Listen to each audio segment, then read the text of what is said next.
Vamos a tener con nosotros nuevamente, como en otras oportunidades, a Juan Carlos Sosa Urua. Él es escritor, empresario, editor y abogado, especialista en negociación y resolución de conflictos. Juan Carlos, buenos días. Lánzate con lo que traiga, porque a ti no hay que preguntarte nada. Bueno, buenos días. Bueno, los periodistas siempre tenemos que preguntar. Siempre, sí, así es. Y bueno, y ustedes siempre preguntan preguntas muy inteligentes, así que se les agradece muchísimo. Encantado de estar en el programa nuevamente con ustedes y por supuesto con todos sus oyentes. Bueno, básicamente yo creo que aquí el tema que tenemos que siempre puntualizar y hablar de es cómo están insistiendo en meternos en una especie de déjà vu continuo. Es decir, en Venezuela pareciera que el tiempo no pasa, que los hechos, las circunstancias y sus responsables no existieran, porque estamos insistiendo continuamente en repetir una y otra vez los mismos errores y además con las mismas personas que los cometieron. Entonces, es verdaderamente, pues, digamos, preocupante que entremos en esa onda sin un debate crítico al respecto. Es decir, yo creo que tenemos que aprovechar este tipo de medios, periodistas como ustedes que aún están haciendo periodismo serio, y lo mismo con los medios alternativos, las redes sociales, etcétera, para establecer un debate de ideas que verdaderamente, digamos, permita tener un juicio crítico de nuestra realidad. Ayer a mí, por ejemplo, me llamaba mucho la atención de que este individuo que quiere pretender, pues, nuevamente liderar el proceso opositor y llevar el país a un nuevo matadero electoral, hizo una rueda de prensa, y entonces en el momento en que uno, digamos, pretende debatir sobre las ideas que se plasman en esa rueda de prensa, de alguna manera argumentar el discurso y buscar la forma de generar reflexión al respecto, automáticamente las respuestas siempre son insultos, ataques virulentos, y básicamente nos señalan, pues, como si estuviésemos tratando efectivamente de hacer el juego al régimen, de romper la unidad, de ser divisionista, y todo queda en eso, y nunca verdaderamente, pues, se permite que las ideas fluyan para hacer ese juicio crítico fundamental que nos permite, bueno, entender dónde estamos parados y diseñar las estrategias necesarias para bueno, no cometer los mismos errores, ¿no? Traduzco al español. Ayer Enrique Capriles Radosky dijo que iba en una rueda de prensa con periodistas nacionales e internacionales para dar la explicación convincente de por qué razón él llamó a la calle antes de ayer. No, antes de ayer no, el lunes, creo que fue. Bueno, ya este es el momento en que la gente salga a la calle, dijo Enrique Capriles Radosky. Como ayer, no, perdón mi amor. Que antes no había querido. No, acuérdate de la mamadera de gallo que le montaron. ¿Hay algún plan B con relación a Leopoldo López que está preso porque le dijo, no, no hay ningún plan B, él se metió preso solo, que se salga solo, ¿te acuerdas? Bueno, el señor Juan Carlos Sosa, que está empeñado en hacer un posgrado en Venezuela, el último posgrado que está haciendo, ¿no? Quiso preguntar, quiso que Capriles, que alguien le dijera cuáles eran los fundamentos disertivos que tenían, la lógica, etcétera, de ese llamado a la calle, y lo que le dijeron fue que él estaba dividiendo en la unidad y que él era un chavista que estaba ayudando al régimen. Exactamente. O sea, no solamente es insulto, sino que es una imbecilidad. Así es. Si hay alguna persona que ha escuchado tu discurso, sabe de sobra que tú no eres colaboracionista ni cohabitas con el régimen. Es demasiado obvio, mi amor, perdona. Es que si no se gana tampoco unidad. Hace 11 años, en enero, precisamente, en esta fecha se cumplen 11 años que yo le estaba tocando la puerta de la Tribunal Penal Internacional en La Haya. Estaba recién inaugurado la Corte Penal Internacional, estaba abriendo sus puertas, y yo estaba allí presentando la denuncia por crímenes de lesa humanidad, por los crímenes que había cometido Chávez y su séquito de delincuentes, ¿no? Entonces, que se me señale a mí de que estoy favoreciendo al régimen o que estoy buscando dividir, etcétera, la verdad es que Berenice bien cuesta arriba, ¿no? Yo simplemente lo que estoy es básicamente sumamente angustiado porque veo que estamos cayendo nuevamente en una especie de verbena descerebrada de cantos y sirenas, de cantos de sirena y papelillos y música muy ruidosa, y no queremos escuchar los mensajes, ¿no? Estamos cometiendo errores garrafales nuevamente y no nos podemos dar ese lujo. Es decir, ya llegamos a un punto en donde yo veía el otro día este video famoso de Farmatodo, donde estaban cerrando la Santa María y la gente se metía por debajo, impidió que cerrara la Santa María, se metieron arrastrándose por el piso, cayéndose a puños entre ellos y saqueando todo el establecimiento, ¿no? Cuando estas cosas ya están pasando en el país, y esas colas grotescas que estamos viendo en todos lados, y los pueblos fantasmas que vemos en las ciudades del interior, caramba, ya no estamos para estar en estas verbenas electoreras donde no existe ninguna posibilidad de crítica ni de alternativa. Pues yo creo que verdaderamente eso es un suicidio y no podemos tolerarlo. Entonces es necesario que en la medida que existan voces críticas y que logremos cohesionar esas voces y prender una alarma en el país, bueno, a lo mejor, quién sabe, le damos un viraje a las cosas y no nos vamos nuevamente a ese matadero espantoso donde nos quieren llevar. Pues, porque... Sí, pero también sucede una cosa. A personas que han estado levantando la voz y protestando en las colas, se los han llevado detenidos. Seguiremos en eso. Ajá. Bueno, precisamente, Hay que pensar que también la gente tiene que tener más fortaleza y decir, lo siento mucho. Yo sí voy a seguir denunciando lo que está pasando, pero hay gente también que tiene mucho miedo. Sin duda. El miedo es libre, Hay gente que compañera. tiene muchísimo miedo y le da pánico ir a parar con sus huesos a una cárcel y que sus hijos no tengan quien les lleve un vaso de leche. Claro que sí, hay muchísimo miedo y ese miedo está bien fundamentado, y es precisamente lo que el régimen está tratando de fortalecer, el miedo, y por eso es que comete las arbitrariedades y las injusticias que comete, llevándose a unos niños inocentes a las cárceles y metiéndolos en calabozos oscuros, rodeados de ratas, porque precisamente lo que quieren es que todos nos callemos, nos quedemos en nuestras casas, con el rabo entre las piernas, y dejemos simplemente que ellos reinen eternamente, pues tal como ha sucedido en países como Cuba, ¿no? El general Napoleón Bonaparte decía que los ejércitos se mueven sobre los estómagos de los soldados. Las dictaduras se mueven sobre el pánico, el culillo y la taquicardia. Culillo con taquicardia. Por eso yo soy demócrata. 11:33 minutos. Y ese hombre que se engorila cuando habla con nosotros, contigo, porque está hablando contigo, es Juan Carlos Sosa. Y no es el hombre con el diente roto, por cierto.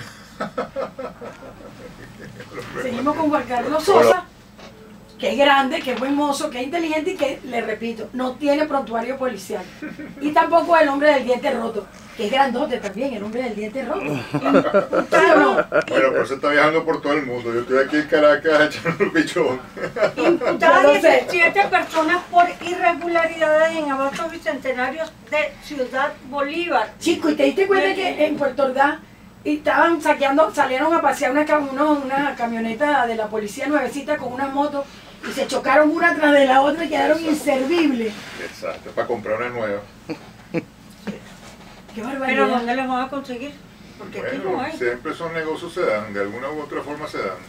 Juan Carlos Sosa, Son nosotros, esos son guisos. Estamos viviendo el final de una tragicomedia que tenemos nosotros años analizándola aquí y que tú andas detrás de esa, así como esta cáfila de bandidos que están destrozando este país. Chamo, parece que llegamos al llegadero. ¿Tú crees que tocamos fondo, Juan Carlos Sosa?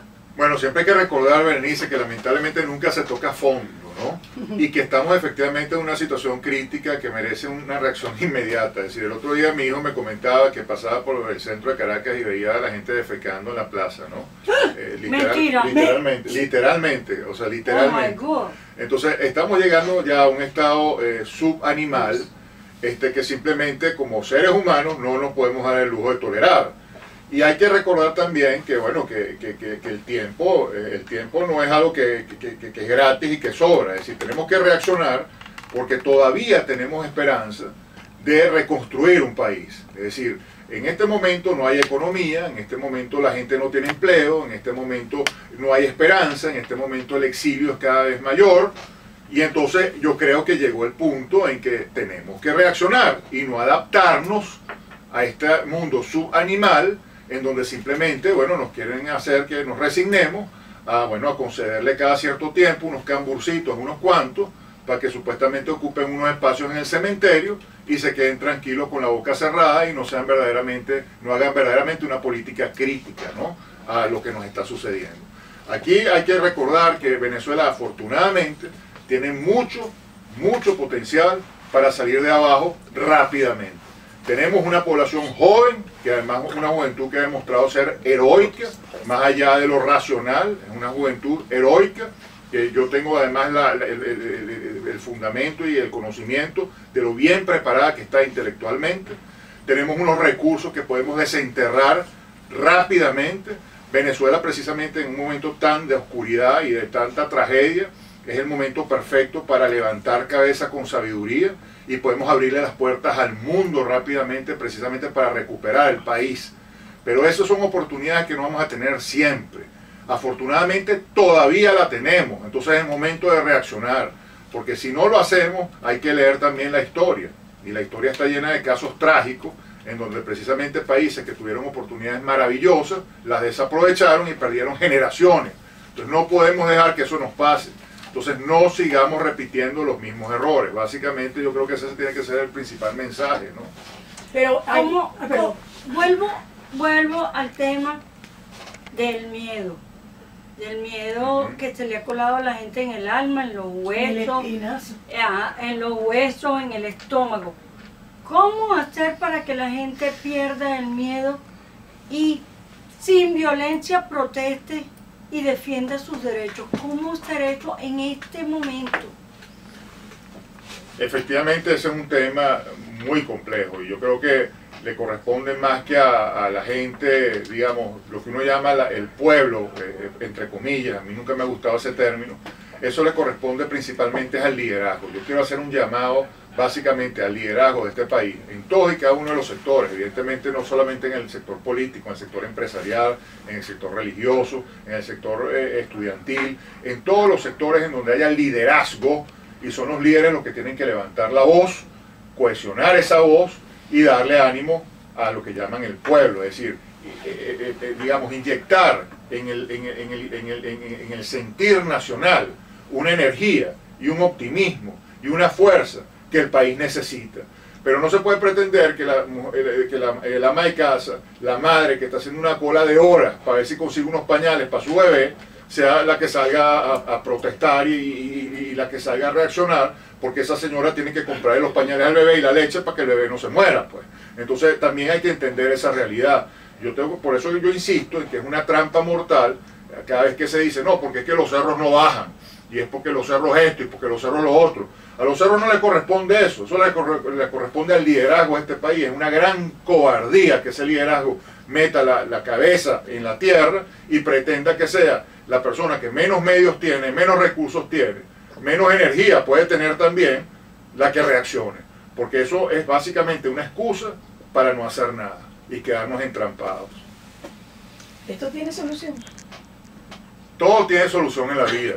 Todo tiene solución en la vida, pero efectivamente para que esa solución exista hay que salirse del encasillamiento en que nos encontramos, en donde es como una especie de maldición de Sísifo, como yo lo llamo, una maldición de Sísifo en esteroides, es decir, es la maldición del tipo que tiene que levantar una roca y subirla a la cumbre para que esa roca caiga otra vez y repita otra vez la historia hasta el infinito, ¿no? Así estamos nosotros en Venezuela, estamos en este momento encerrados en un escenario en donde nos tienen condenados a la maldición de Sísifo en esteroides.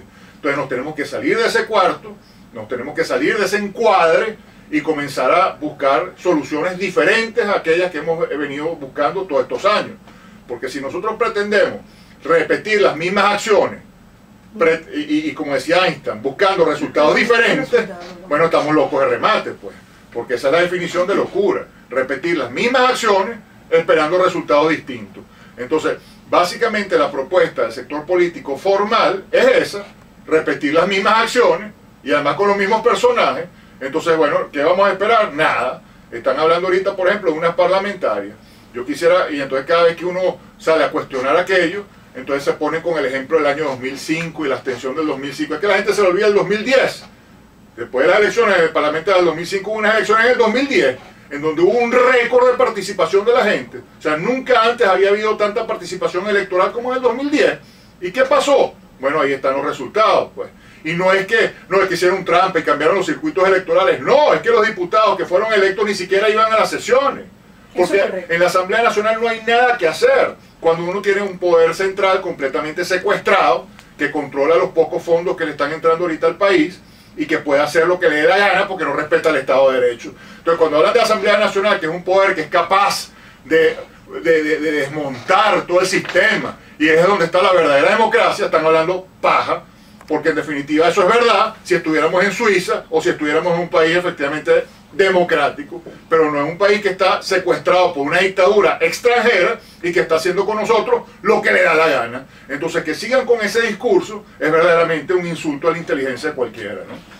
Pero ¿por qué dicen que el gobierno es ineficiente? No, el gobierno no es ineficiente. ¿Por qué dicen que el gobierno lo está haciendo mal? No, el gobierno no lo está haciendo mal. El gobierno es hiper eficiente en un proyecto que tiene que los Juan Carlos Sosa desaparezcan de Venezuela y se vayan a vivir para los Estados Unidos. O para Suiza, claro, o donde te dé la perra gana de irte. Eso es lo que busquen. Porque tú eres mano de obra cara y aquí se queda la marginalidad, mano de obra barata, que es posible ser esclavizada por los chinos o los rusos, y el gobierno, que es sumamente eficiente en desmantelarnos, le entrega a Venezuela a estas dos potencias junto con el coltrán, junto con el oro, junto con la bauxita, junto con todos los recursos naturales. ¿Cuál es tu punto de vista? En ese sentido, bueno, yo vengo también afirmándolo hace muchos años, que el proyecto de este régimen es destruir a Venezuela.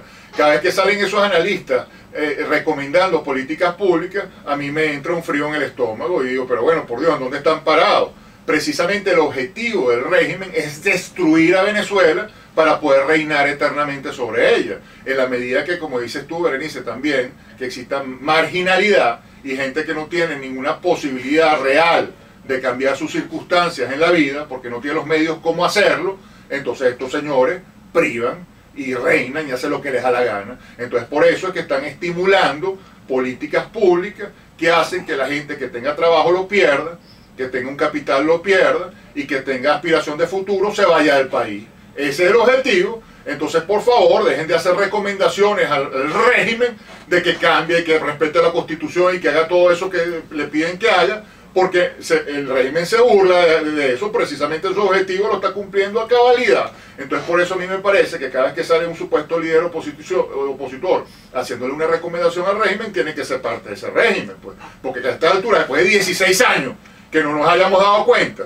cuál es el objetivo del régimen y qué es lo que está buscando y qué es lo que está haciendo con nosotros, un país donde ya la gente está defecando en las plazas públicas, entonces de verdad, señores, no sé qué estamos hablando, pues. O sea, si este país todavía está dispuesto a escuchar a esas voces que le hacen recomendaciones al gobierno, ni siquiera lo llaman régimen, lo llaman gobierno, o sea, lo institucionalizan como un gobierno, entonces verdaderamente a mí eso, en lo personal, me parece un insulto. Ahora, yo te voy a decir una cosa. Yo he estado escuchando tu discurso, como que hay que hacer que la gente entienda que debemos salir a defender nuestros derechos. Entonces Enrique Capriles está en lo correcto y está en lo justo llamar a la gente a que es el momento de salir a la calle. Él decía ayer, por ejemplo, que la situación del año pasado era completamente distinta a la de este año. Ahí es donde uno se da cuenta también lo ciego que está. La situación de este año es consecuencia del año pasado, que a su vez era consecuencia del año anterior. Es decir, esto no sucede por generación espontánea. Él está haciendo ese llamado básicamente porque quiere canalizar esta angustia que hay, esta energía, esta necesidad de reaccionar a lo que nos está pasando.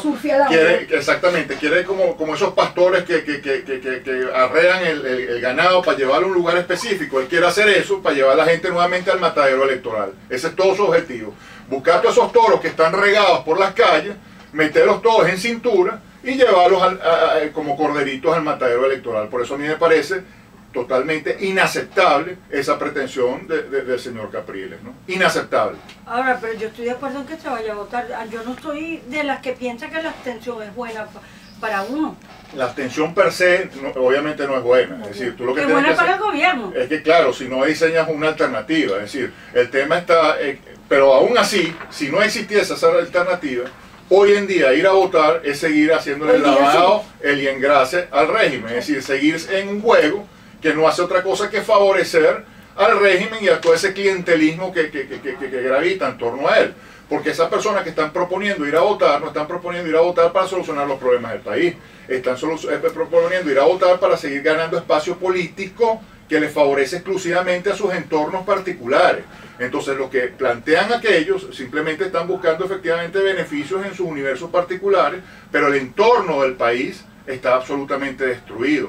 Y sabemos, además, que esos son procesos electorales que, como controla completamente el régimen, al único que termina favoreciendo es al régimen. Entonces yo sí creo que a uno que nos quedemos en nuestras casas, que obviamente esa no debería ser la propuesta, ni mucho menos, pero si esa fuese la única alternativa, es preferible que seguir haciéndole el juego al régimen. Claro, no lo va a decir Juan Carlos Sosa, porque lo voy a decir soy yo. Eso es beneficiar el pacto del huevo frito. Primero justicia, acción democrática y regadito con ketchup. O sea, con salsa de tomate. Esa es la cosa. Ahora, pregunto. Por tu discurso yo deduzco que tú te pareces tanto a mí porque eres un demócrata. ¿Qué te parece que la MUD dice, algunos diputados en ese mismo juego serán electos por primaria? Otro lote será por aclamación y otro lote lo decidiremos como Jacqueline Farías, con el dedo. Eso no es democrático.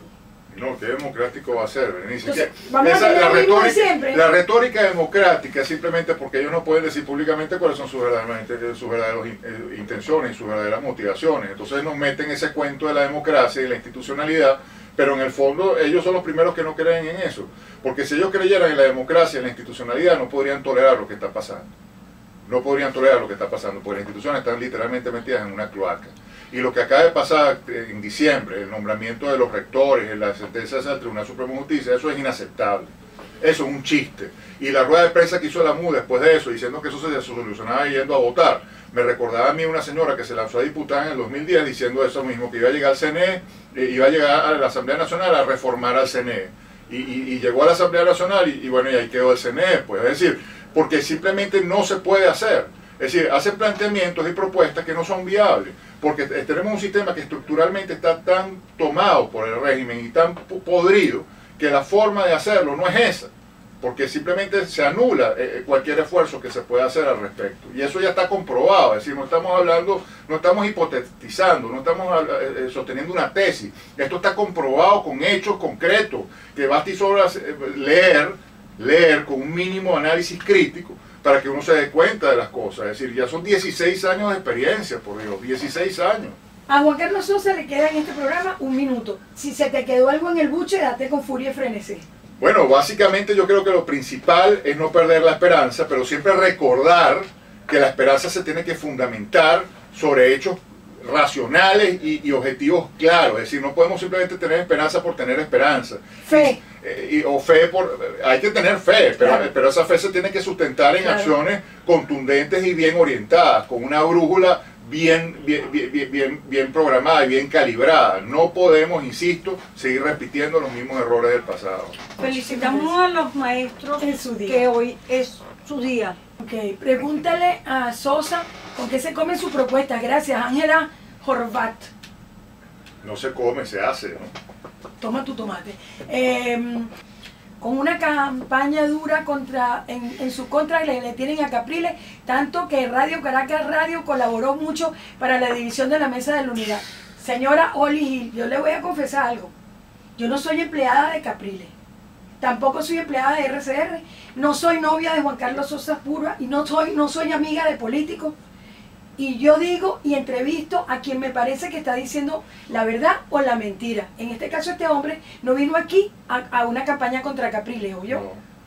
Jamás en la vida. Yo lo he dicho aquí sentada. Esta no es una radio para desprestigiar a nadie. Ahora, si Capriles hace algo que este señor que está al lado mío le parece incorrecto y lo argumenta y no le falta el respeto a Capriles, estos micrófonos mientras yo esté aquí y mi hermana estarán para él, ¿verdad, mi amor? Sí, claro. See you tomorrow.